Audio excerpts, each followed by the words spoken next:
तो दोस्तों देखिए, जो डिस्कशन हम लोग कर रहे थे वो बिल्कुल सही साबित हुआ। हम लोग पिछले कुछ समय से लगातार इस बात के ऊपर जोर देकर आपको बता रहे थे कि अजरबैजान युद्ध की तैयारियां कर रहा है। कुछ और जमीन है जो कि अजरबैजान अर्मेनिया से छीनना चाहता है और अर्मेनिया का वर्चस्व लगभग समाप्त कर देना चाहता है।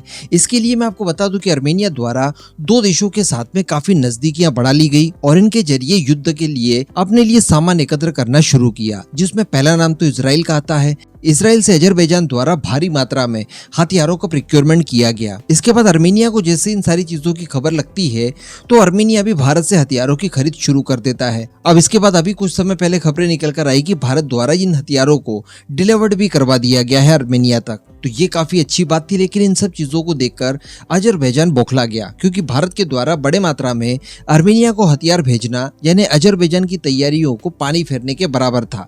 अजरबैजान पहले यही सोच रहा था कि रशिया चूंकि इस समय युद्ध में व्यस्त है, ऐसी परिस्थिति में बिल्कुल भी हथियारों की खरीद अर्मेनिया नहीं कर पाएगा और इसीलिए उसने इस समय को नए युद्ध के लिए चुन लिया और अपनी सारी तैयारियां कर रखी।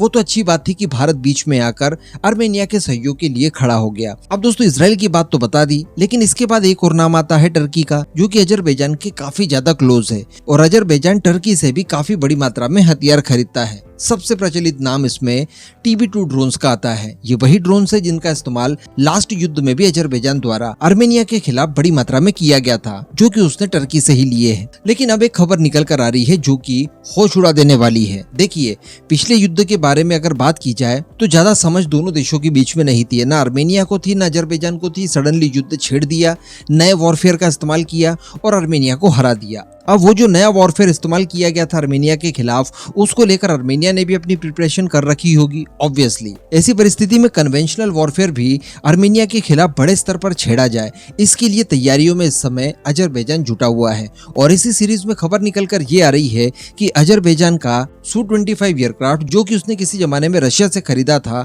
काफी पुराना हो गया था और नए अपग्रेडेशन की आवश्यकता थी। उसे अपग्रेड कराने के लिए अजरबैजान द्वारा टर्की से मदद मांगी जाती है। टर्की ने अजरबैजान की मदद की भी, Su-25 को लेकर काफी ज्यादा अपग्रेडेशन किए और बताया ये जा रहा है, खबर निकल कर आ रही है कि अपग्रेडेड Su-25 की पहली उड़ान सफलतापूर्वक भर ली गई है। कहने का मतलब अब अजरबैजान की जो वायुसेना है वो पहले की तुलना में और ज्यादा शक्तिशाली हो गई। वैसे कोई बहुत ज्यादा शक्तिशाली इनकी दोनों की वायुसेना नहीं है, लेकिन इस समय अगर कंपेयर किया जाए अर्मेनिया की वायुसेना की तुलना में तो ये अपग्रेडेड Su-25 डेफिनेटली दिक्कत का कारण बन सकते हैं। अजरबैजान की वायुसेना के ऊपर स्पेशली इस समय ध्यान दिया जाए तो 5 की संख्या में उनके पास MiG-21 है, 10 की संख्या में MiG-29 है और 11 की संख्या में Su-25 लड़ाकू विमान है। तो यही 11 Su-25 विमानों को अपग्रेड करने के लिए इन्होंने मदद मांगी टर्की से और टर्की ने उसकी मदद भी कर दी और फाइनली जो अपग्रेडेशन का काम पूरा हुआ उसको लेकर फर्स्ट फ्लाइट भी कंडक्ट करवा दी गई। हालांकि अभी तक इस बात को डिस्क्लोज नहीं किया गया है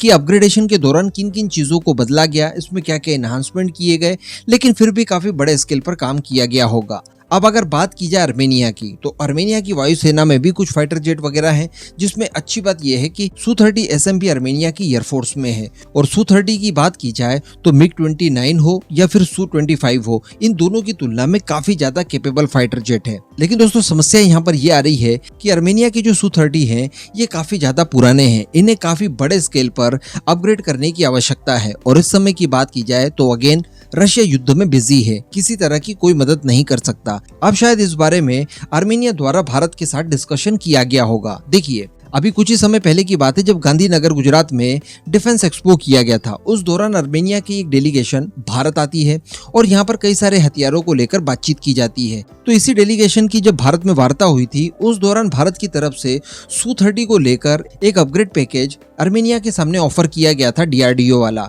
जो कि हम भी हमारे Su-30 MKI में इस्तेमाल कर रहे हैं। यानी एवियोनिक्स बदलना हो, सेंसर्स बदलना हो, मिशन कंप्यूटर बदलना हो, वेपन पैकेज हो, कुल मिलाकर हमने हमारे Su-30 को एक सुपर सुखोई में कन्वर्ट कर दिया और बेड़े में अपग्रेडेड Su-30 की संख्याएं हम लोग लगातार बढ़ाते जा रहे हैं। भविष्य में हम लोग इंजन के ऊपर भी काम करने जा रहे हैं। तो यही अपग्रेड पैकेज अर्मेनिया के भी काम का है और हमने अर्मेनिया को भी ऑफर दिया था। ये शायद इसी बात को लेकर दिया गया होगा क्योंकि अजरबैजान और टर्की के बीच में जैसे ही Su-25 को अपग्रेड करने की खबर मिली होगी, उसके बाद आर्मेनिया की बेचैनी बढ़ी होगी, उन्होंने भारत से बातचीत की होगी और उसी समय भारत के द्वारा ये पैकेज ऑफर किया गया होगा। अब चूंकि अजरबैजान का Su-25 अपग्रेड हो चुका है, अब चूंकि 11 ही फाइटर जेट हैं उसके पास, तो बाकी के जो 2 फाइटर जेट बचे हैं संभवतः उनके ऊपर भी काम चल ही रहा होगा और जल्दी वो भी अपग्रेड हो जाएंगे, उसके बाद वो रेडी टू वॉर हो जाएंगे। तो ऐसी परिस्थिति में आर्मेनिया के ऊपर भी एक्स्ट्रा में दबाव डेफिनेटली पड़ रहा होगा कि वो भी अपने Su-30 MKI को इस लायक बनाए कि वो कम से कम एयर वर्दी रहे और एक युद्ध लड़ पाए, खासकर ये जो अपग्रेडेड वाले Su-25 है इनका मुकाबला कर सके। और कोई बहुत बड़ी बात नहीं है, अगर DRDO थोड़ा भी अपग्रेड कर देता है तो बड़ी आसानी से आर्मेनिया का पलड़ा भारी हो जाएगा अजरबैजान की तुलना में। तो अब संभावनाएं दोस्तों काफी ज्यादा दिखाई दे रही है कि आर्मेनिया Su-30 के अपग्रेड पैकेज और साथ में इसके आर्मामेंट पैकेज के लिए संभवतः पहला कस्टमर बन सकता है। यही सारी चीजें हमने दुनिया के और भी कुछ देशों को ऑफर की है, जिसमें मलेशिया भी एक नाम आता है। अल्टीमेटली जितने भी दुनिया में Su-30 के ऑपरेटर्स हैं उन सभी को हम लोगों ने अपग्रेड पैकेज ऑफर किया है। लेकिन अब जिस हिसाब का सिनारियो दिखाई दे रहा है संभवतः पहला कस्टमर आर्मेनिया ही हो सकता है, जिसको इस समय सबसे ज्यादा इस अपग्रेड पैकेज की आवश्यकता है। सोचिए अगर आर्मेनिया के सुखोई में अस्त्रा मिसाइल इंटीग्रेट कर दी जाती है, उसके एवियोनिक्स में खासा परिवर्तन कर दिया जाता है, कई सारे गाइडेड बॉम्ब्स इंटीग्रेट कर दिए जाते हैं, तो इनकी कैपेबिलिटी किस लेवल की हो सकती है। आई होप कि दोनों देशों के बीच में जल्द इस बात को लेकर सहमति बन जाए और आर्मेनिया इन्हें अपग्रेड करवा ले। वैसे भी यहाँ पर DRDO के अपग्रेड पैकेज के अलावा आर्मेनिया के पास अन्य कोई भी विकल्प नहीं है, कम से कम तब तक तो नहीं है जब तक रशिया अपनी पुरानी वाली कंडीशन में वापस ना आ जाए।